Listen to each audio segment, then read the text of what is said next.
Hi everyone, मैं हूं आप सभी का अपना प्रशांत भैया और लेकर आ गया हूं अगला रैपिड रिवीजन का चैप्टर जो कि है human I and colourful world. ये जो रंगीन दुनिया है जो कि आप अपनी आंखों की मदद से देख पाते हो, देखते हैं आपकी आंख के अंदर क्या है और ये जो दुनिया है वो इतनी रंगीन क्यों है। चलिए आज जानते हैं, बट उससे पहले मैं आपको वन शॉट के अंदर इस टॉपिक को पूरा पढ़ा चुका हूं, बट आज हम कर रहे हैं 15 मिनट के अंदर रैपिड रिवीजन, यानी फटाफट से सारी चीजों को रिवाइज करेंगे। सारे इंपॉर्टेंट टॉपिक, इंपॉर्टेंट क्वेश्चन सब बताता चलूंगा, तो इंपॉर्टेंट वीडियो है, ध्यान से देखना।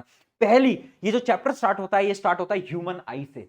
ह्यूमन आई का जो डायग्राम है ये बहुत ज्यादा खुद में ही बहुत ज्यादा इंपॉर्टेंट है। अब इस डायग्राम को हम समझते हैं फटाफट से। पहली चीज तो डायग्राम तुम्हें याद कर लेना है, बनाने को आ सकता है। अगली चीज, इसके अंदर इसके जो पार्ट्स हैं और उन पार्ट्स के जो फीचर हैं वो भी पूछे जा सकते हैं, तो एक एक करके पार्ट जानते हैं। इमेजिन करो एक लाइट रे आई, सबसे पहले लाइट रे आएगी, ये जो आपको दिख रहा है ना इसको हम बोलते हैं कॉर्निया। क्या बोलते हैं? कॉर्निया।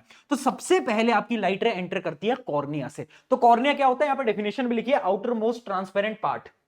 सबसे पहला वाला पार्ट है और इसका मेन काम क्या होता है? रिफ्रैक्शन, यानी लाइट की बेंडिंग को करवाना। ये क्या करवाता है बेटा? लाइट की बेंडिंग को। अब लाइट बेचारी अंदर आई तो उसे फ्लूइड मिला। ये जो फ्लूइड देख पा रहे हो ना, इसको हम बोलते हैं क्या? इसको हम बोलते हैं बेटा एक्वस ह्यूमर। क्या बोलते हैं बेटा? Aqueous humour. एक्वस ह्यूमर का मेन काम क्या होता है? ये थोड़े न्यूट्रिएंट्स प्रोवाइड करता है। ठीक है, कहां पर होता है? कॉर्निया और लेंस के बीच में, और न्यूट्रिएंट्स वगैरह प्रोवाइड करता है और इसकी शेप को मेंटेन करता है। अब लाइट अंदर आई, अब उसे यहां पर मिलता है एक दरवाजा, यानी एक छेद, एक होल, और उस होल को हम बोलते हैं क्या? उस होल को हम बेटा बोलते हैं प्यूपिल। और प्यूपिल का बड़ा भाई आइरिस। क्यों बड़ा भाई? कि आइरिस जो है प्यूपिल को कंट्रोल करता है। जैसे आपने देखा होगा, ये जो आपकी आंख का पार्ट होता है ना जिससे आप देख पाते हो, जब लाइट बहुत ज्यादा होती है तो ये जो प्यूपिल होता है ये छोटा सा हो जाता है ना, और जब लाइट कम होती है प्यूपिल बड़ा हो जाता है। क्यों? क्योंकि होता क्या है ना, आइरिस जो है उसकी शेप को, इसके साइज को कंट्रोल करता है। तो याद रखना प्यूपिल का मेन काम क्या है? प्यूपिल का मेन काम आप याद रखना, स्मॉल ओपनिंग जिससे कि लाइट अंदर आएगी। आइरिस क्या करेगा? आइरिस एक टाइप का मस्कुलर टिश्यू है जो कि किसको कंट्रोल करेगा? आपके प्यूपिल को कंट्रोल करेगा। चलिए, अब यहां से लाइट अंदर आ गई, लाइट जैसे ही अंदर आई तो उसे मिल जाएगा लेंस, है ना। कौन सा लेंस है? देख के पता नहीं चल रहा? अरे कॉन्वेक्स लेंस भाई, पढ़ा तो था पिछले चैप्टर में। ये आपका कॉन्वेक्स लेंस क्या करेगा? लाइट को कन्वर्ज करेगा। बट लेंस के भी बड़े भाई हैं। कौन है बड़ा भाई? ये आप ऊपर देख पा रहे होगे, ये हैं आपके सिलेरी मसल्स। क्या है? ये हैं आपके ciliary muscles. Ciliary muscles basically क्या होते हैं ना, ये लेंस की फोकल लेंथ को बदलते हैं, और इसी प्रोसेस को हम अकोमोडेशन ऑफ आई बोलते हैं, आगे हम पढ़ेंगे भी। बट ये जो है कंट्रोल करके रखते हैं कि लेंथ मोटा होगा पतला होगा। कौन कंट्रोल करेगा? Ciliary muscle.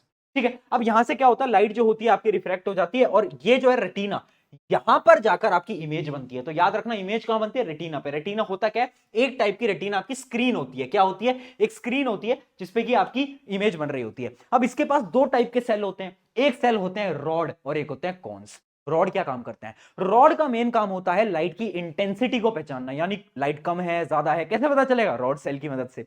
उसके बाद कॉन्स, कॉन्स क्या करते हैं? कॉन्स ये बताते हैं कि कलर कैसा है। इसलिए कुछ लोग कलर ब्लाइंड होते हैं। पता है क्यों होते हैं? क्योंकि उनके जो रेटिना है ना उसमें कौन सेल कम होते हैं, इस वजह से उन्हें कुछ कुछ कलर नहीं दिख पाते। ठीक है, तो यहां तक आपको समझ आ गया। अब ये जो इमेज बनती है ना बेटा, याद रखना है, पता है कैसी बनती है? उल्टी बनती है, क्योंकि हमने कॉन्वेक्स लेंस की प्रॉपर्टी पढ़ी थी, रियल और इन्वर्टेड। बहुत बढ़िया। तो यानी ये उल्टी बनती है। अब ये उल्टी बनती है ना, तो पता है क्या होता है?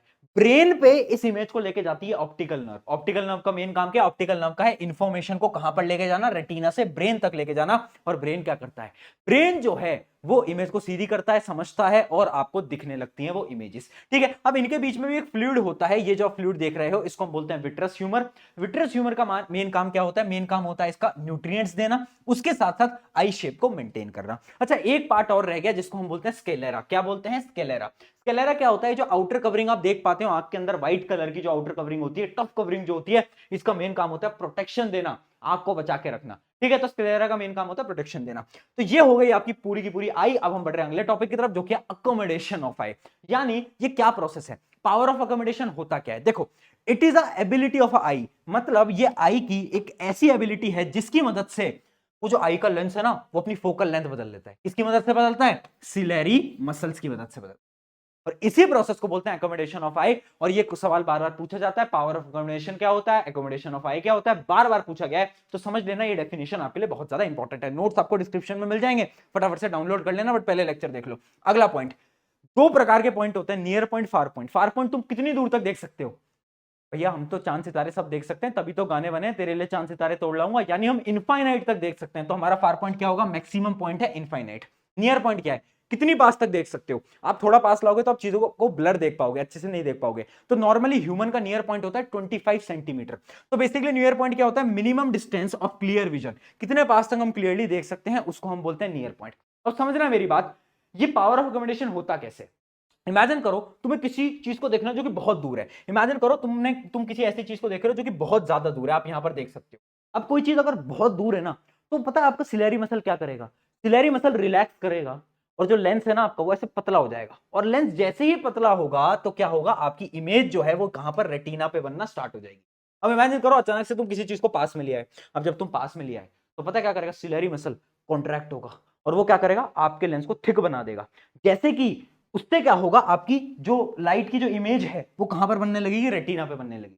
यानी सिलेरी मसल कभी थिक कर देता है, कभी थिन कर देता है, और इसी प्रोसेस को हम बोलते हैं पावर ऑफ अकोमोडेशन। याद रखना, जब दूर का देख रहे हो थिन हो जाएगा लेंस, और जब पास का देख रहे हो थिक हो जाएगा लेंस। ये पॉइंट याद रखना। चलिए आगे बढ़ते हैं अगले टॉपिक की तरफ, जो कि one of the most important topic यहां पर लिखा भी है, जो कि डिफेक्ट्स ऑफ विजन। एक एक करके सारे डिफेक्ट जानते हैं। सबसे पहले आ जाता है मायोपिया। मायोपिया को बोलते हैं नियर साइटेडनेस। याद करने का तरीका बता देता हूं। मायोपिया में MY आता है, यानी माय, यानी ये मेरी प्रॉब्लम है। इमेजिन करो तुम्हारी प्रॉब्लम है, यानी तुम एक बच्चे हो, तुम स्कूल के अंदर लास्ट वाली बेंच पे बैठते हो और तुम्हें ना बोर्ड पे क्लियरली दिख नहीं पाता टीचर क्या पढ़ा रहे हैं। तो तुम्हें याद रखना है मायोपिया यानी मेरी प्रॉब्लम। मेरी प्रॉब्लम क्या है? मुझे ना दिख नहीं पाता सर क्या लिख रहे हैं। तो यानी इस प्रॉब्लम के अंदर आपको दूर का नहीं दिखाई देता, जबकि पास का दिखाई देता है। किताबें तो पढ़ लेते हो पर दूर का नहीं दिखाई देता ना। तो यानी तुम्हारी प्रॉब्लम, माय प्रॉब्लम, यानी क्या है?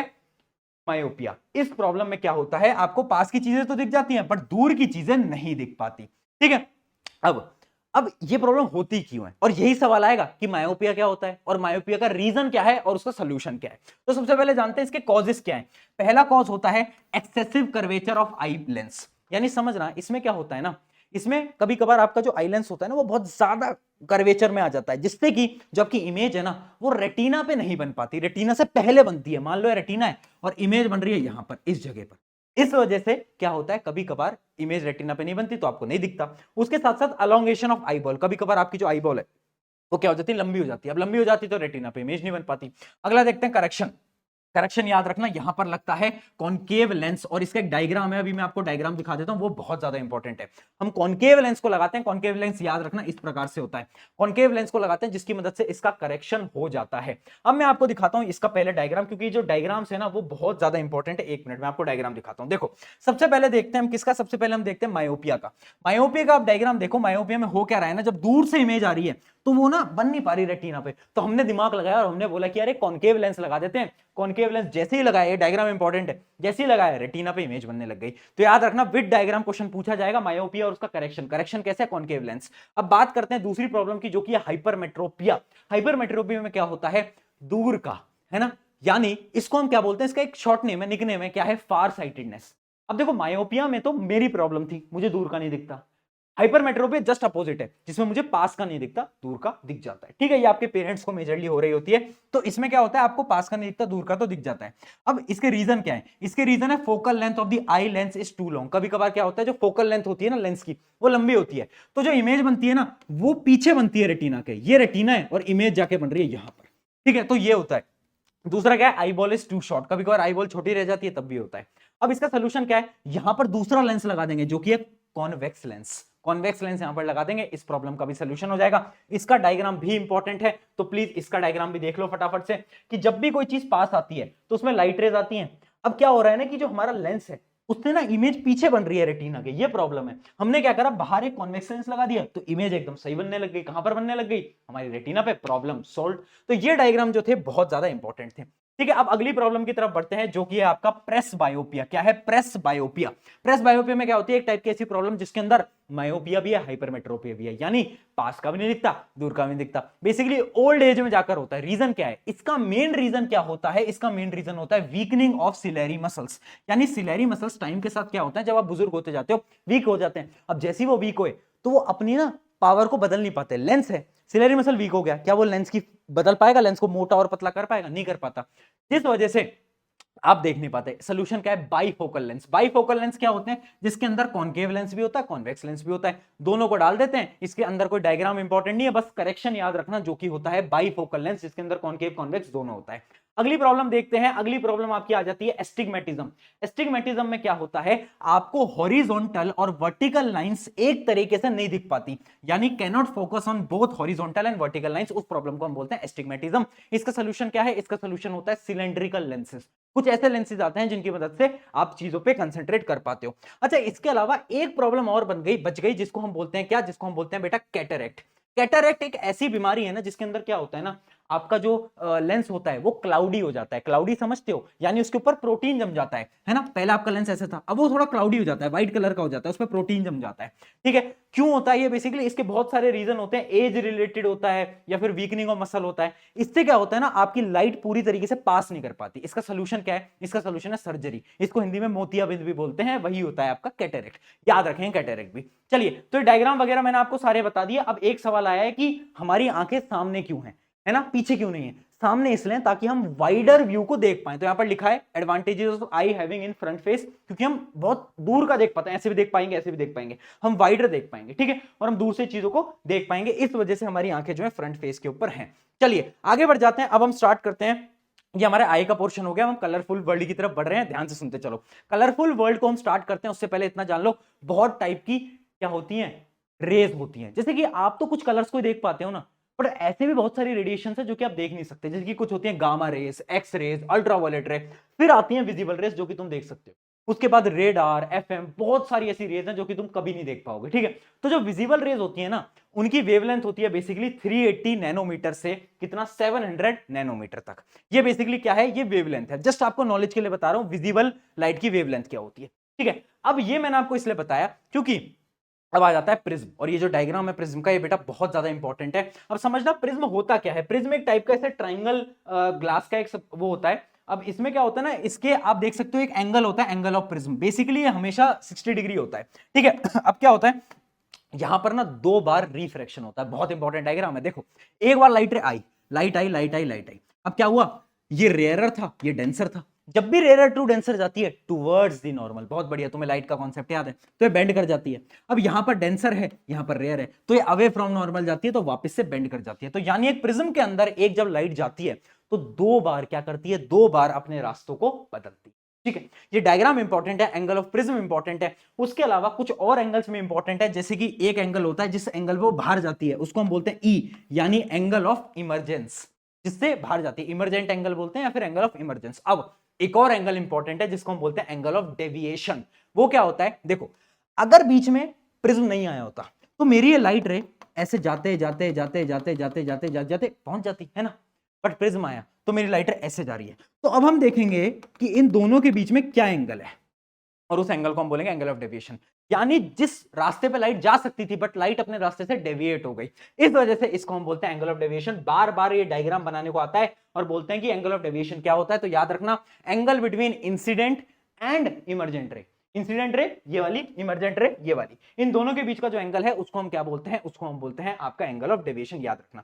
चलिए अगले कॉन्सेप्ट की तरफ बढ़ते हैं, जो कि है डिस्पर्जन ऑफ लाइट। अब देखो, एक कॉन्सेप्ट होता है जिसमें कि आपकी व्हाइट लाइट 7 अलग अलग रंग में टूट जाती है। आपको याद होगा, splitting of light into 7 colour is known as dispersion of light. ठीक है, उसी प्रोसेस को हम बोलते हैं डिस्पर्जन ऑफ लाइट। अगर मैं एक व्हाइट लाइट को प्रिज्म से निकालूं तो अलग अलग 7 रंग के अंदर टूट जाएगा, है ना। और वो जो 7 रंग होगा उसको कलेक्टिवली मैं क्या बोलूंगा, स्पेक्ट्रम बोलूंगा। स्पेक्ट्रम क्या होता है, बैंड ऑफ 7 कलर। ठीक है, अब यहां पर ये जो डायग्राम है ना बेटा, ये बड़ा इंपॉर्टेंट है। और याद करने के लिए मैं आपको एक ट्रिक बता देता हूं। कलर को याद करने के लिए क्या ट्रिक है, नीचे से स्टार्ट करना और लिखना स्टार्ट करना, नीचे से स्टार्ट करना और लिखना स्टार्ट करना। VIB विबग्योर, है ना, VIBGGYOR, यानी सबसे नीचे होगा वॉयलेट, फिर इंडिगो, फिर ब्लू, फिर ग्रीन, फिर येलो, फिर ऑरेंज, फिर रेड। ऐसे याद करो विबग्योर, है ना। क्योंकि ये क्वेश्चन सैंपल पेपर के अंदर भी आया हुआ है, आप देख सकते हो सीबीएसई के सैंपल पेपर के अंदर।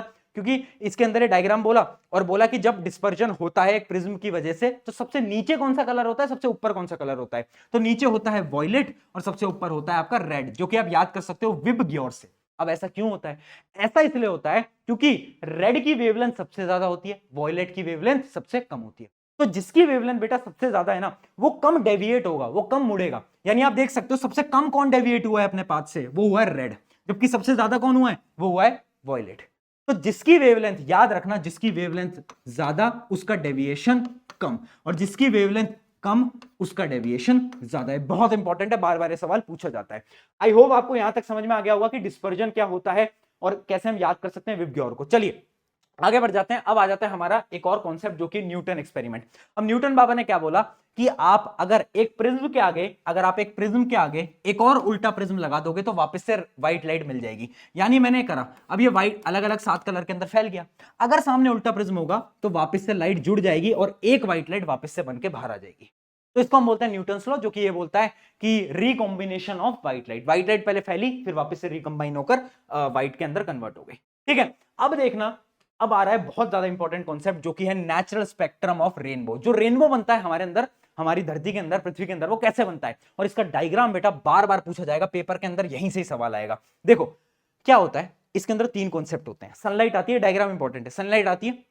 अब यहां पर क्या होगा, ये बूंद है, ये ड्रॉप है, पानी की ड्रॉप, पानी की drop act like a prism, यहां पर होगा डिस्पर्जन। स्प्लिटिंग ऑफ सबसे पहले होगा यहां पर डिस्पर्जन, याद रखना सबसे पहले हो जाएगा इस पॉइंट पर डिस्पर्जन, अलग अलग रंग के अंदर टूट जाएगा। अब यहां पर होगा बेटा क्या, रिफ्लेक्शन, देख सकते हो रिफ्लेक्शन होगा। अब यहां पर रिफ्लेक्शन होगा और यहां पर होगा रिफ्रैक्शन, क्या होगा, रिफ्रैक्शन, याद रखना है ना। यहां पर हुआ डिस्पर्जन, इसके बाद क्या हुआ, रिफ्लेक्शन, फिर हुआ रिफ्रैक्शन, ये इंपॉर्टेंट है। ठीक है, तो आप देख सकते हो सनलाइट आई, पहले अलग अलग रंग में बट गई, फिर वो रिफ्लेक्ट करती है, फिर क्या करती है, फिर वो रिफ्रैक्ट करती है, और इस वजह से आपको रेनबो जो है वो दिख पाता है। अब इसको आप अपनी भाषा के अंदर समझा सकते हो कि एक ड्रॉपलेट होती है, व्हाइट लाइट आती है, वो डिस्पर्स करती है 7 रंग के अंदर, फिर रेन ड्रॉपलेट के अंदर रिफ्लेक्ट करती है और वापस आती है और फिर रिफ्रैक्ट करती है, और आपको रेनबो देखने को मिल सकता है। तो पूरे के पूरे यहां पर लिखा भी हुआ है। और याद रखना रेनबो कब फॉर्म होता है, जब आपके इन्वायरमेंट के अंदर पानी की वाटर ड्रॉपलेट्स हों, है ना, सस्पेंडेड वाटर ड्रॉपलेट्स हों, अगर वो नहीं होगा तो रेनबो नहीं बनेगा। ठीक है, चलिए आगे बढ़ जाते हैं, आगे बढ़ जाते हैं। अच्छा एक पॉइंट और याद रखना, रेनबो ना हमेशा सूरज की दूसरी तरफ बनता है, अपोजिट साइड बनता है ना, ये पॉइंट हमेशा याद रखना, है ना, कि हमेशा सूरज होता है सामने, आपका रेनबो बनता है अपोजिट साइड में बनता है। अब देखते हैं एटमॉस्फेरिक रिफ्रैक्शन क्या होता है। देखो रिफ्रैक्शन बेसिकली आपको पता है बेंडिंग ऑफ लाइट है ना। अब क्या होता है ना, जब एक लाइट रे आती है ना, कहां से, दूसरे ब्रह्मांड से आ रही है ना, गैलेक्सी से आ रही है, स्पेस से आती है एक लाइट, तो बीच में क्या होता है, जैसे अर्थ के अंदर एंट्री होती है तो अर्थ के अंदर बहुत सारे क्या हैं, पार्टिकल्स हैं। उन पार्टिकल्स की वजह से क्या होता है, लाइट बेंड करने लगती है, बेंड करने लगती है, क्योंकि आपको बताया था रिफ्रैक्शन क्यों होता है, जब आपके पार्टिकल्स, जो आपका जो इन्वायरमेंट होता है वो बदलने लगता है, जैसे एयर टू ग्लास। सिमिलरली जब बहुत सारे चीजें आने लगती हैं बीच में तो लाइट जो होती है वो बेंड करने लगती है, और उसी प्रोसेस को हम बोलते हैं एटमॉस्फेरिक रिफ्रैक्शन, याद रखना। और इसके कुछ एग्जांपल्स हैं, जैसे कि स्टार क्यों ट्विंकल करता है, ट्विंकल ट्विंकल लिटिल स्टार बोलते हैं ना, क्यों, क्योंकि इसका रीजन ये है स्टार बहुत ज्यादा दूर है, तो स्टार में से जो लाइट आती है उसमें एटमॉस्फेरिक रिफ्रैक्शन होता है, जिस वजह से हमें ऐसा लगता है कि स्टार जो है वो क्या कर रहा है, स्टार ट्विंकल कर रहा है। उसके अलावा एक्चुअली में जो स्टार आपको लगता है ना, स्टार मतलब देखो इमेजिन करो स्टार यहां पर है, स्टार एक्चुअली में यहां पर है, पर स्टार की लाइट रिफ्रैक्ट होकर आपको यहां तक पहुंच रही है, तो आपको लगता है कि स्टार ऊपर है, यानी जो स्टार आपको दिखता है ना, एक्चुअली में वहां पर स्टार नहीं है, स्टार उससे नीचे है। और ये भी किसकी वजह से, एटमॉस्फेरिक रिफ्रैक्शन की वजह से, है ना। उसके अलावा और भी कॉन्सेप्ट है कि डिले सनराइज, डिले सनसेट, यानी आप जब सूरज देख पाते हो ना, जब सनराइज हो रहा होता है, आप सूरज उगने से 2 मिनट पहले ही देख लेते हो। कैसे देख लेते हो, सूरज नीचे होता है पर सूरज की लाइट जो होती है वो रिफ्लेक्ट होकर आप तक पहुंच जाती है, बट आपको लगता है कि जो है सूरज वो उग चुका है। सेम केस होता है किसके अंदर, जब आपका सूरज डूब रहा होता है। तो ये हो गया आपका delayed sunset and delayed sunrise का कॉन्सेप्ट। ठीक है, अब एक सवाल आ जाता है कि जो प्लैनेट होते हैं वो ट्विंकल ट्विंकल क्यों नहीं करते, क्योंकि देखो पहली चीज जो होती है ना, प्लैनेट्स जो है ना आपके, वो हमसे उतना दूर नहीं है। ठीक है, तो इसका क्या है, प्लैनेट्स आर क्लोजर, जबकि जो आपका जो स्टार है वो बहुत दूर है, तो जिस वजह से रिफ्रैक्शन बहुत ज्यादा होता है, जबकि प्लैनेट्स जो है वो क्लोजर है, जिसकी वजह से क्या होता है, यहां पर रिफ्रैक्शन, एटमॉस्फेरिक रिफ्रैक्शन उतना नहीं होता।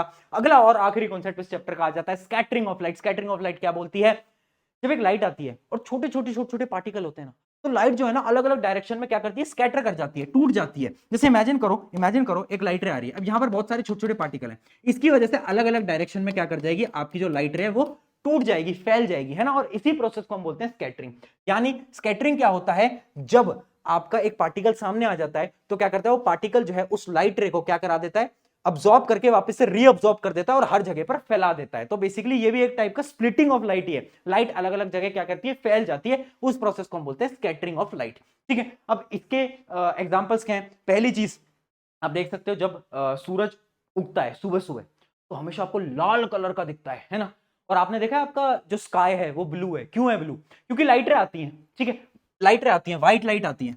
अब व्हाइट लाइट आई, जैसे ही वो हमारे इन्वायरमेंट के अंदर घुसी, जैसे इमेजिन करना ये आपकी पृथ्वी है, ये व्हाइट लाइट आई, अब ये पृथ्वी के इन्वायरमेंट के अंदर घुसी, तो जैसे ही वो घुसी तो स्कैटरिंग ऑफ लाइट होने लगेगी। सबसे पहले कौन स्कैटर होगा? जो सबसे कमजोर होगा। सबसे कमजोर कौन था? याद करो, विबग्योर में, जिसकी वेवलेंथ सबसे कम थी। यानी ये याद रखना, विबग्योर जो है वो बड़ा इंपॉर्टेंट है, ठीक है। सबसे कम वेवलेंथ होती है वॉयलेट, इंडिगो, ब्लू। तो यानी ये जो कलर है स्कैटर कर जाते हैं, ये डर जाते हैं और ये पूरी जगह फैल जाते हैं।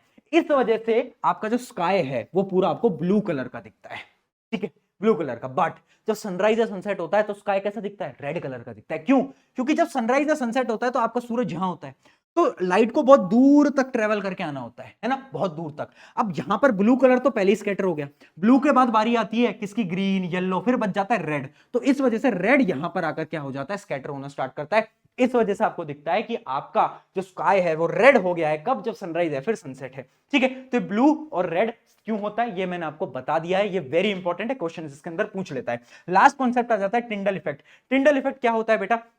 समझ लो, बेसिकली आपने देखा होगा, अगर आप एक मिक्सचर बनाओगे, है ना, कोई मिक्सचर बनाओगे, आपने 9th क्लास के अंदर एक्सपेरिमेंट भी करा होगा, उसमें से लाइट रे पास करोगे तो आपको उसमें से लाइट की जो पाथ है वो दिखने लगता है, और उसी को हम बोलते हैं टिंडल इफेक्ट। यानी light scatter when it strikes the particle in colloid. जब हम कोलाइड सोल्यूशन बनाते हैं और उसमें से हम लाइट को पास करते हैं तो लाइट के पाथ को हम देख पाते हैं, है ना। आप देख पाते होगे जब आप जंगलों में जाओगे तो उसमें से जो सूरज की जो रोशनी का पाथ है वो दिख पाता है। क्यों? क्योंकि वहां पे बहुत सारे पार्टिकल्स हैं जिनकी मदद से क्या हो रहा है? स्कैटरिंग हो रही है लाइट की, इस वजह से मुझे वो लाइट एग्जैक्टली देख पा रहा हूं मैं। और उसी प्रोसेस को बोलते हैं क्या? उसी इफेक्ट को हम बोलते हैं क्या? Tyndall effect. आई होप यहां तक ये सारी की सारी चीजें समझ आ गई होंगी।